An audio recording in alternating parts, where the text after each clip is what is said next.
Hello and welcome to the Patty Pod, Season 2, Episode 18, Take 3. This is the first time I think I've done multiple takes to start this off, or at any point in an episode, but I was fumbling a bit. I said it was March 14th. It is in fact March 13th, Wednesday. I know you guys are sticklers for correct details, and I want to be on top of that. I've mentioned before, the hallmark of the Patty Pod is accuracy. That's what we're after here. Factual accuracy and having all of our T's crossed and I's dotted. That's what people come to listen for. Had a pretty good couple weeks. A little bit up and down. I guess I say that every time. It's been a couple weeks since the last episode. I actually was thinking today that most external things are going quite well right now. I had a couple of issues at work that resolved themselves, calmed down, got through our report card and conference season, the busiest time of year, last week, and it went pretty smoothly, and I was grateful for that and offered the universe and the divine an expression of gratitude, a prayer of gratitude. But I felt a little uneasy. And I guess I'm not surprised, because normally when I feel uneasy, it's usually rooted in something in the interior. And sometimes I attach a thought about a situation to a feeling, but I kind of know deep down it's usually more about some probably historically rooted mistrust that I have to sort of ride out. So I'm in one of those situations now, although it's not acute, I wouldn't say. So I'm grateful for that, and grateful that things in the external world are going pretty smoothly. It is March 13th. St. Patrick's Day is coming up around the corner. I don't think I'll be doing too much. We'll have a small little recognition of it in my class. The children will do some St. Patrick's themed work and have some treats. And I'll be wearing green, and I've encouraged the students to wear green. We'll see. I don't want to foist my Irishness too much upon the kids. I know it's a widely celebrated holiday in America among the non-Irish too, and I think that's great. I've always really liked that people just take it on. I feel like we don't really have too many celebrations like that. Cinco de Mayo maybe is approaching that kind of a situation, which I also think is great. Sort of like the best of America. And in any case, I don't want to be too Eurocentric about the holidays, so I think I will probably try to work in a Cinco de Mayo celebration this year, in addition to the St. Patrick's Day celebration. I didn't do that last year, and I was somewhat remiss.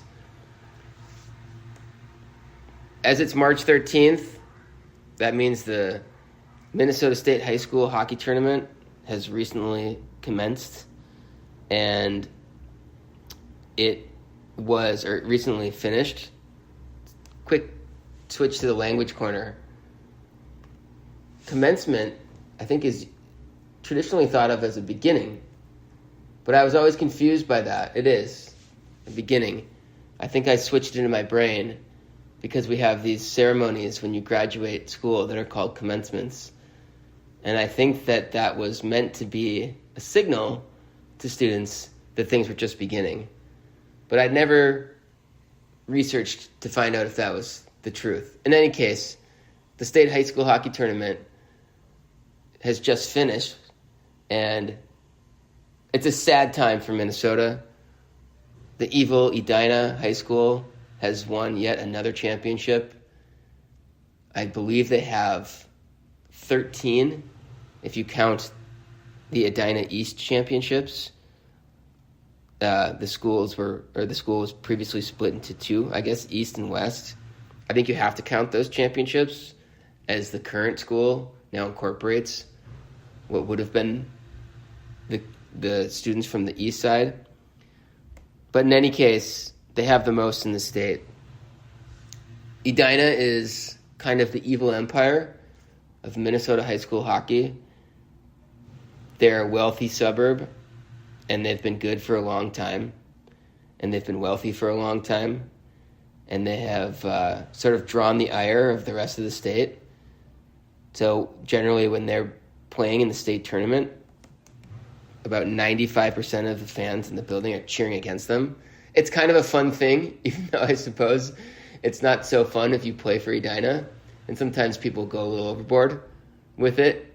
But it's, it's kind of cartoonish that they're the evil rich kids and everyone else is like the friendly middle-class kid, even though there's plenty of other wealthy suburbs and wealthy communities that have strong hockey programs that compete for the tournament or in the tournament often.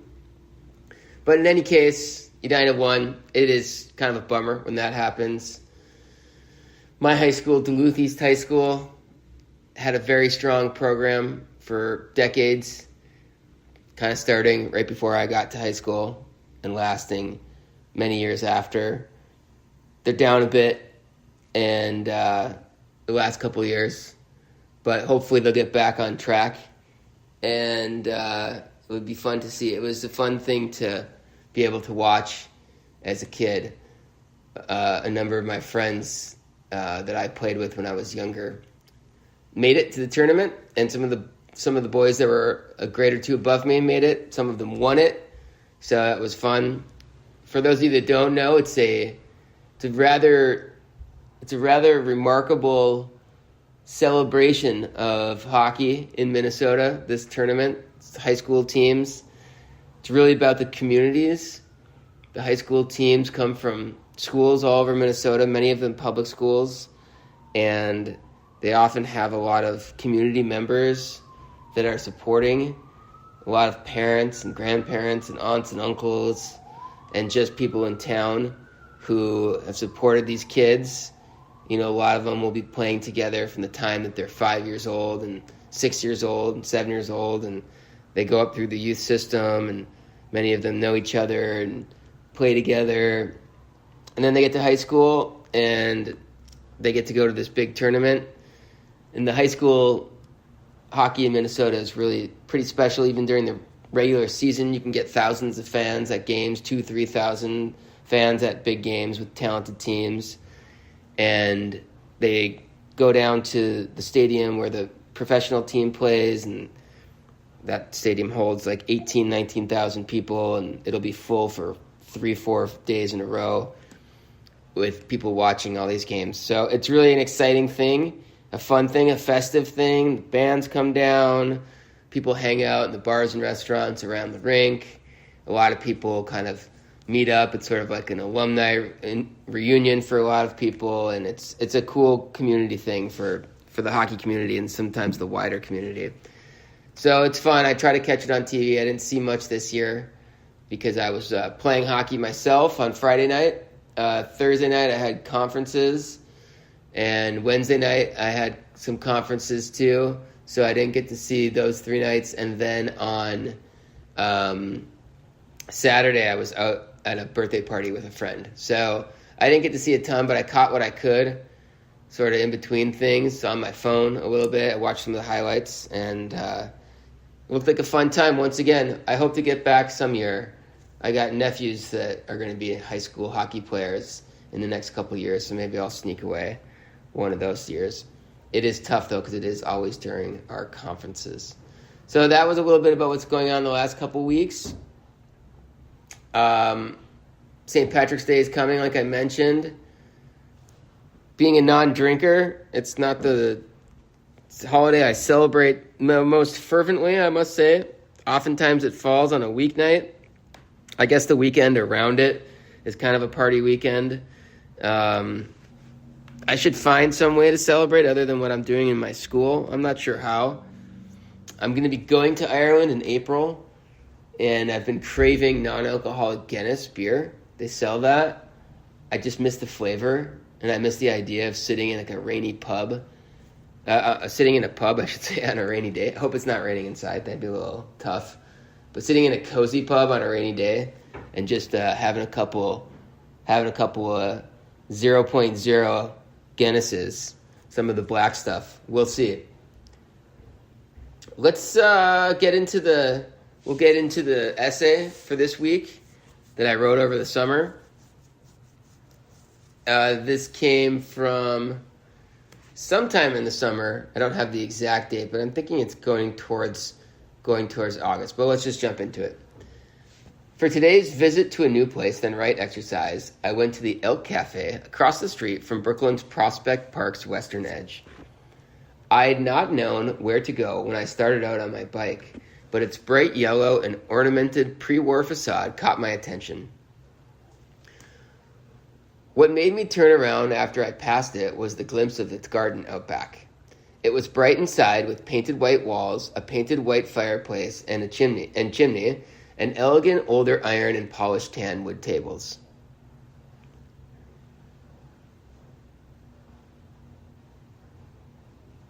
There was a gold-framed mirror, various plants and other decorative touches that made it look refined, yet old-world and neighborhoody. The garden had worn wood benches and floors and fashionable, brightly colored metal tables. I didn't like the strips of astroturf in the way back, but it was forgiven as the whole garden was filled with greenery from the trees, shrubs, and potted plants. I thought this could be my new main coffee shop, which it was more of than a cafe. There were a few people at laptops or reading in the back, including a younger woman on her apartment fire escape above, off the back of the second floor. I sat in the garden and read a book by a family friend who is a medium and healer. She often gets messages from the dead loved ones of clients she works with. I've heard some of the things that she's passed on that would have been impossible for her to know on her own and have been incredibly helpful to her clients' healing. When I recently heard some of these stories, I felt a calm settle over me, as if I had traveled back to a place that really felt like home. It kind of felt like being in my home as a child, nestled in on a cold northern Minnesota night. I wasn't quite sure why that was. I didn't grow up with such mediums in my life or tales about them. I think it just brought me back to a place when I was around people who expressed their beliefs in hunches and intuition and maybe even a spirit world or outright Christian ideas. As I got older, I deep dived into secular intellectualism, surrounded myself with like-minded people, and felt like society in general became more secular, driven by academic study, science, and data. Hearing these stories felt like I was returning into a world of balance. It felt like I was going back to a world where there was an assumption of a loving divine power, a world where it wasn't even talked about, but evident in people's cheerfulness and laid-back optimism. Perhaps that wasn't how it felt to the people in the community I grew up in, but it was how it felt to me as a child, and it was wonderful to feel it again. I tried to recapture that feeling by reading the book, and even though I couldn't quite, it still felt good to be in that space again, knowing virtually for sure that the divine is real. A part of me wanted to know what to do with this returned attitude. I wanted to go out and have my own adventure as I was feeling more confident. Wondering what kind of adventure I could drum up, I noticed the cafe was about to close. I decided to head to the Nethermead, a big open field dotted with trees in the park. It is here that I write, soaking up the sun, loving the broad sweep of green and blue skies, and recognizing writing as my adventure today. There was something in the book about seeing a series of numbers and their meanings. Yesterday, as I remembered that passage, I saw the number 222 on the side of a school. Later that day, I looked up what it meant and learned that it meant that I've almost achieved one of my ambitions. It said to keep up the good work and that I had a bit more work to do before it became a reality for me. That lifted my spirits and gave me confidence as I head back to work next week. I feel like a gift is coming, and that's a great state to be in. So that's the essay for the week. Sorry, I kind of stumbled a little bit in the writing. I got to get a little bit better. Got to get my acting chops together. I was a little befuddled at moments. Speaking of being befuddled, I have no idea how to do handshakes we have no idea how to do handshakes, men that is, in America, maybe worldwide. It's completely broken down. We don't know if we're going in for the traditional handshake, a fist bump, kind of modified bro hug, where you go in with like the hand at an angle and you clasp their hand in your hand. You can do just that clasp, or you can do that clasp and then go in with the left hand for the bro hug. Nobody knows what's going on, especially when you run into somebody that you haven't seen in a while. I was at a friend's birthday, as I mentioned, on Saturday night. He has a couple of friends who I only see at his birthday party, so that's once a year. And we have no idea. I don't know if we're ever gonna resolve this. I don't know. This must be a part of the sort of some sort of evening out of culture in America, where the handshake is still kind of there, but it seems sort of formal. But then you have more of the hip hop bro hug thing or dude. I think it's these various elements, like a surfer dude or a skater dude, or maybe more of a hip hop guy, bringing their greetings into the mix to add into the traditional handshake. And I don't know, but it's wild. It's a crazy convention, and I'm not sure what to do with women. I really don't know. I think I mentioned this before. I used to at one point. I think I went with the hug, the light hug / kiss the cheek or fake kiss the cheek move. I learned that in college, I believe, and I don't know. I sort of felt French when I first started doing it. But it seemed like the move that everyone did if you were a man and you were to greet a woman. I still do it with some people in my life, some women in my life. But now, especially sort of post Me Too, and with this people having this idea of body autonomy, and also all the gender stuff that's come up, I really am befuddled. I don't know if I should just wave. I don't know. Double fist bumps. Maybe just bumping elbows post COVID. That threw another complication into the mix. I think we should vote. I think there should be a national vote on what to do. We'll have a big flow chart, for each other individual. You have to state your identity, and then if you based on what you identify as, then you're going to try to go down the flow chart and find the identity of the person that you're greeting. And then there should be some kind of rule, some kind of list of what exactly we should do. Because I think I'm going to get stuck in between being considered too touchy-feely or being considered a frigid, stiff guy. We'll see. I was thinking about incongruous lyrics last week. I've talked about that before, about how I've found myself, singing things about, gangster rap. I also love, I kind of love emo music, I guess, sort of emo-y electronic music. I've mentioned before that I'm just getting deep into Radiohead, still on that kick. If you're a Radiohead fan, I'm really into Reckoner now. Reckoner, Weird Fishes, / I think it's called Weird Fishes / Arpeggio, if I'm not mistaken. And then there's a song called Nude and a song called House of Cards. Those 4 are the big ones for me right now, just if you're a fan. But, they are pretty, emo lyrics. But I want to sing them. It's weird. Even, when there was a Friday night a couple weeks ago where I was in a really good mood and happy that it was the weekend and looking forward to going to see my friends and playing hockey. And it was snowing lightly. It was a beautiful setting outside. And I started singing, "Everything is broken." And that's a lyric from Radiohead, and they repeat that over and over. I don't know. It's just, even when I'm happy, sometimes I'll sing, Smashing Pumpkins songs. Who wants that honey? Who wants that honey? And that's about, as long as there's some money. That's the next part of that lyric, so it's pretty mopey. Anyway, I don't know. Maybe it's just me stuck with these lyrics that somehow aren't going to match my mood. Maybe I gotta. Fish does have some upbeat songs, so I do have some upbeat songs and upbeat lyrics. Party Time comes to mind, where they basically just sing Party Time over and over again. It's a great song. Check that one out if you haven't had the chance. I experienced some grandeur at the Met. I went back to the Met the last couple weeks. I was at the Brooklyn Museum this past week, checking out a really powerful exhibition on a show called White Shoes.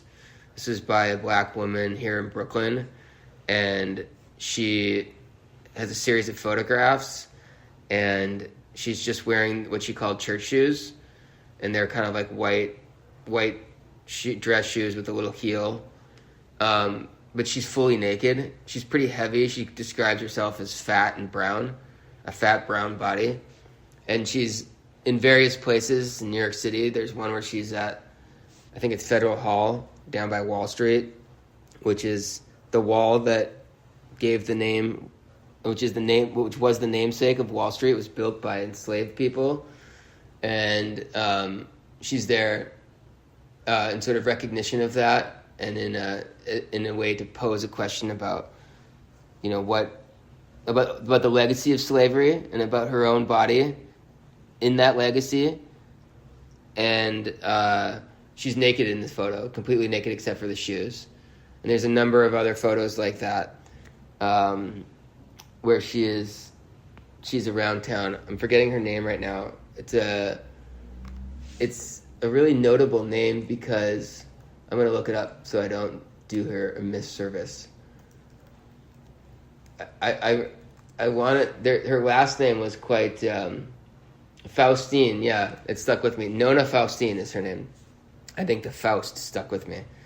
So there's a number of images throughout the show where she was in various historical locations, places of African burials, where there were a number of free and enslaved African people or African American people of African descent that were buried in New York City that were just sort of neglected.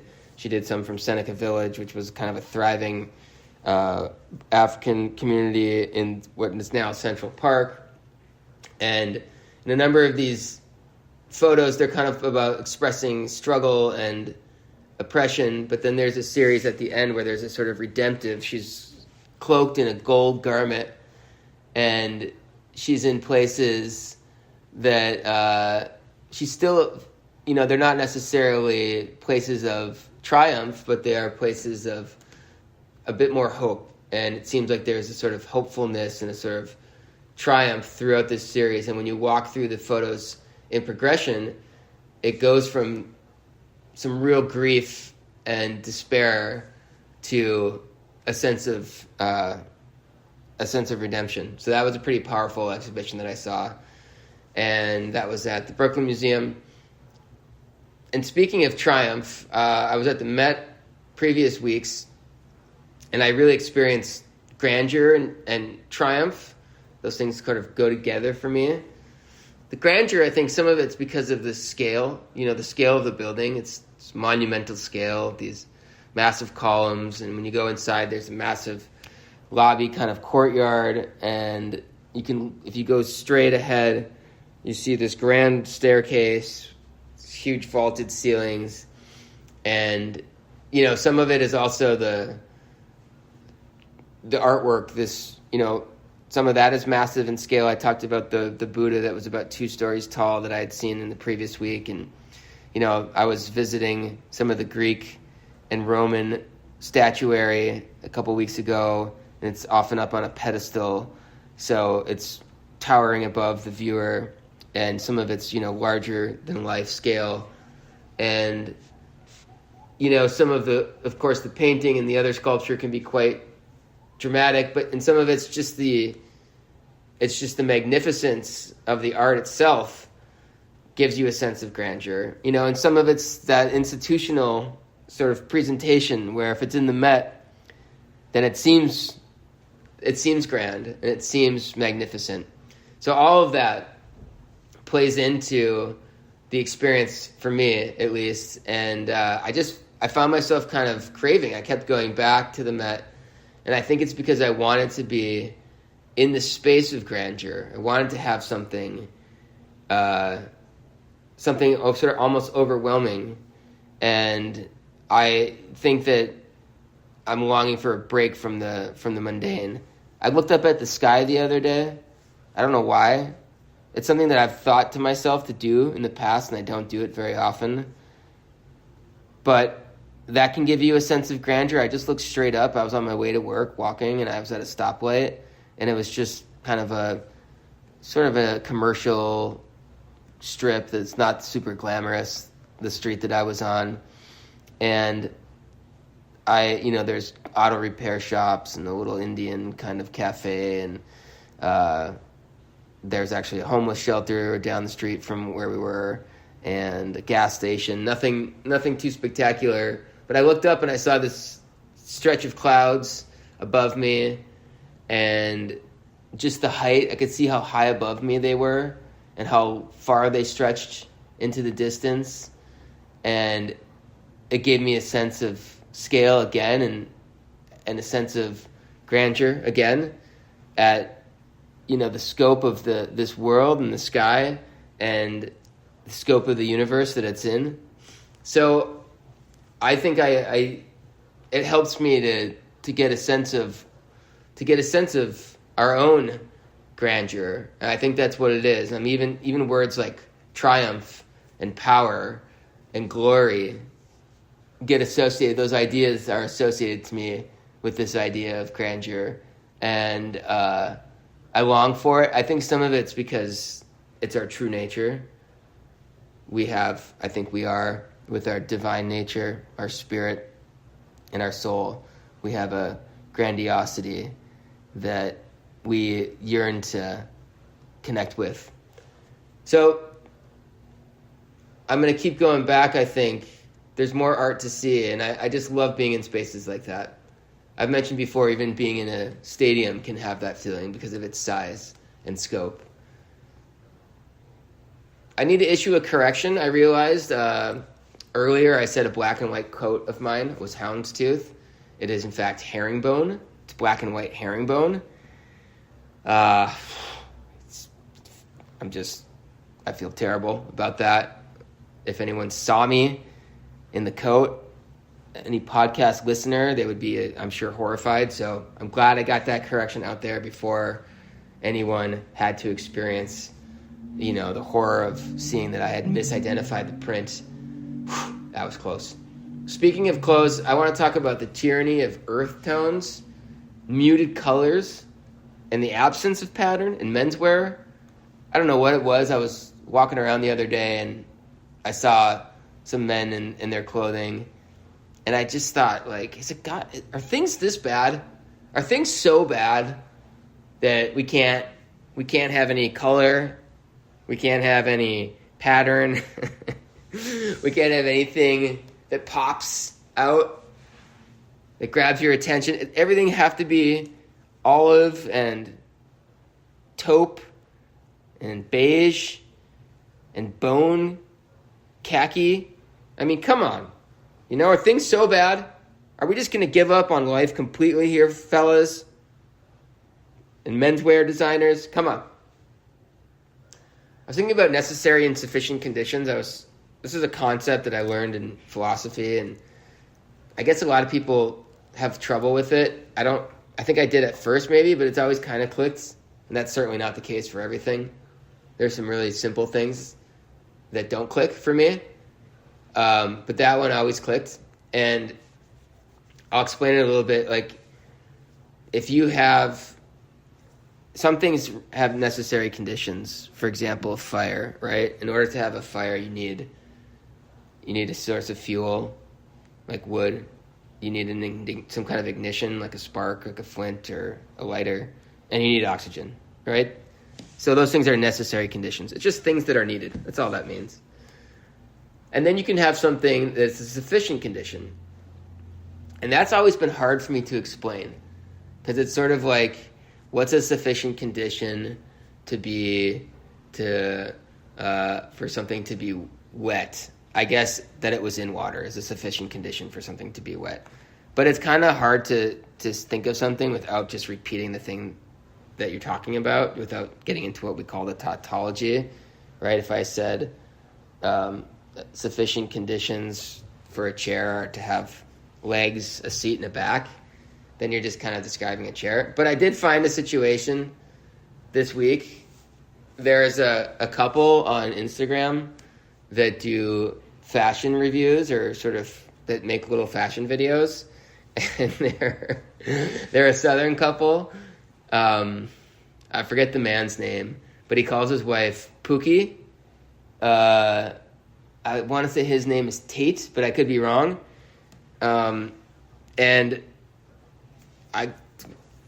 it's so over the top with their love of luxury brands and luxury items that I thought maybe it was a parody, but I think it's serious. I think she's sort of a fashion blogger or influencer.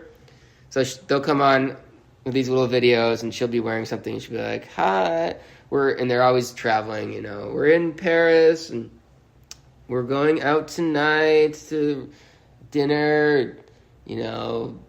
Whatever. Tate's bought me, treated me to a vacation, and we're going to blah blah blah restaurant, and I'm wearing," and he'll be like, "Pookie, your outfit is fire.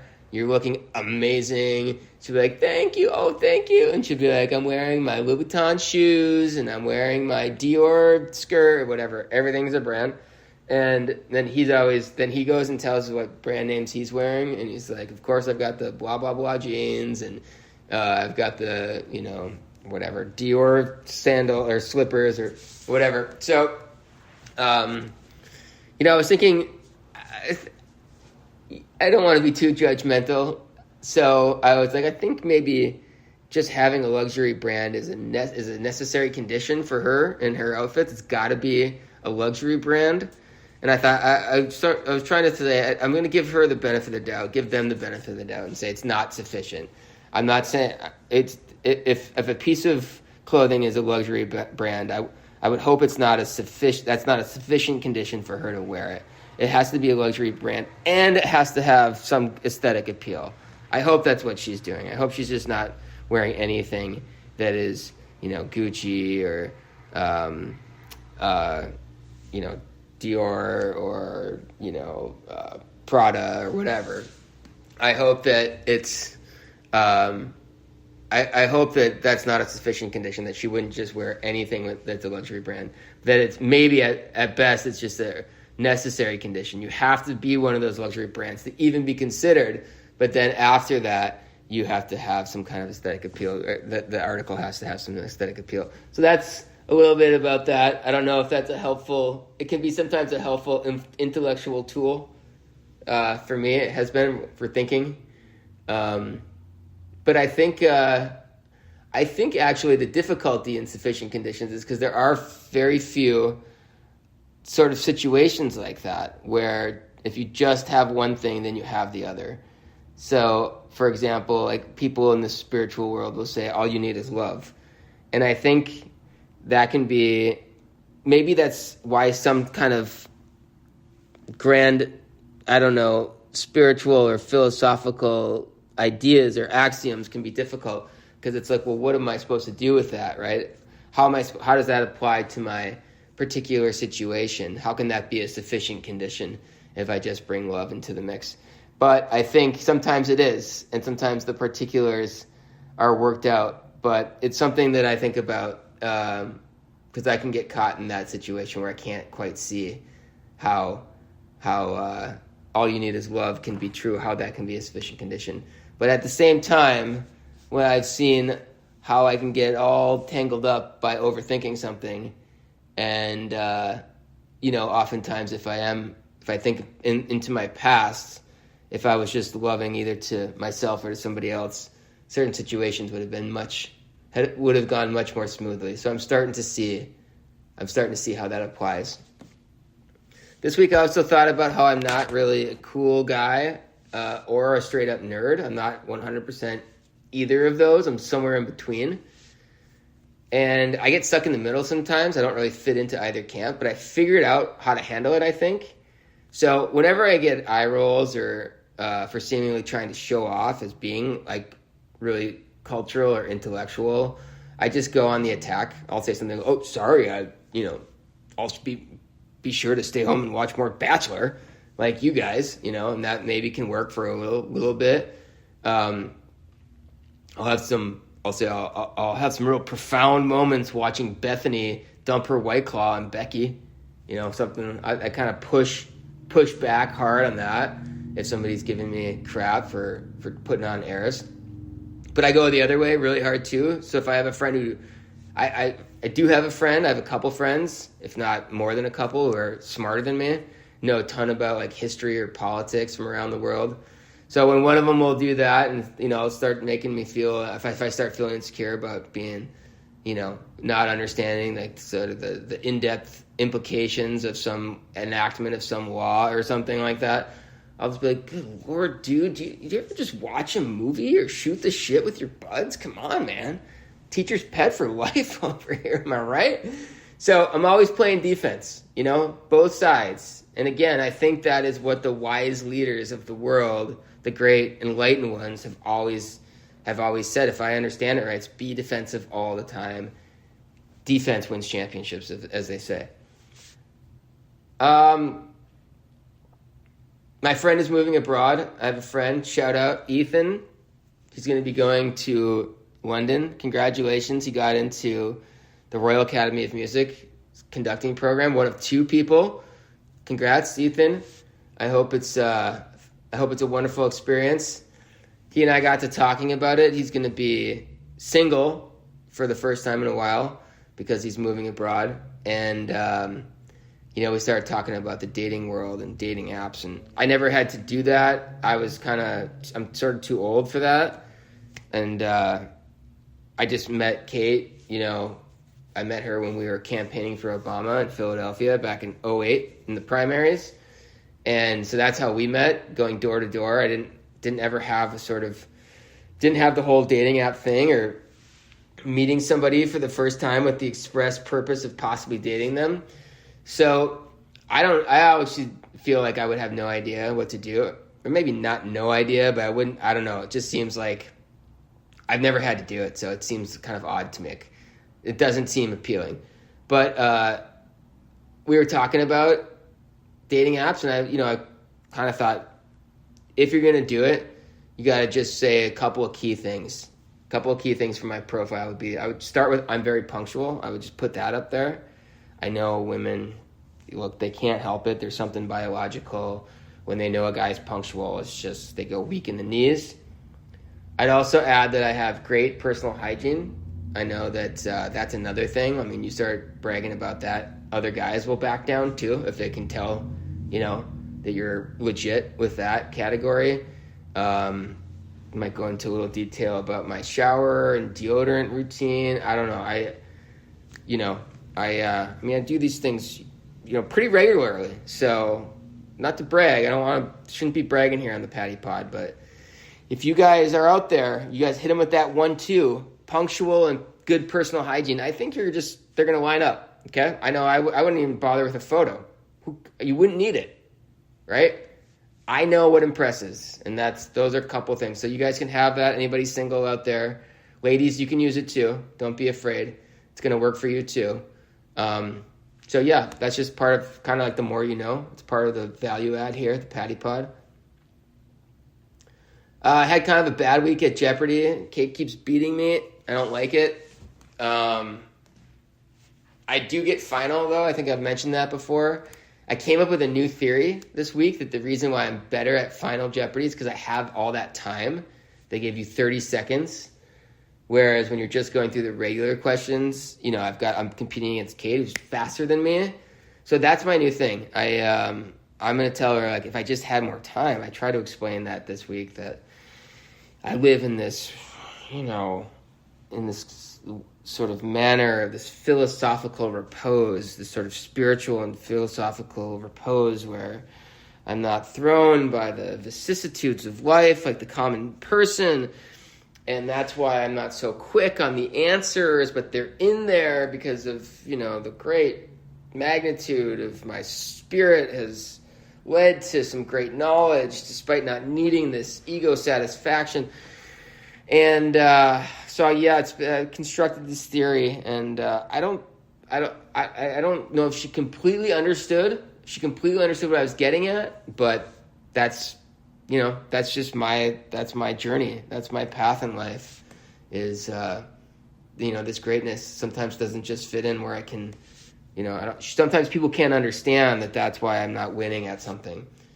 It can be hard. It can be a hard concept. Hey, now that I'm famous with tens of listeners, I think it's time for me to get an honorary doctorate at a prestigious university. I'm ready for it. I feel like I was sort of born ready to receive an award that I haven't worked at.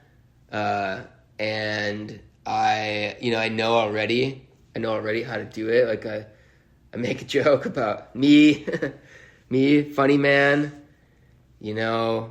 jokester, class clown, being awarded, an honorary doctorate by this prestigious university is what I would say if I was, giving my speech. So I'm ready. Put the word out. They should be getting to me. I'm sure that's happening soon. I don't know. Maybe I'll clear my calendar for the spring. I'd like to do a spring commencement. Speaking of commencements, I think that's the better one. That's a little bit of the more premier. I'll do a winter commencement. I'll do it just maybe to get going, get a little bit of practice under my belt. But I do prefer the spring. All right, guys, that's it for this week. I hope everyone's doing well. Peace and love.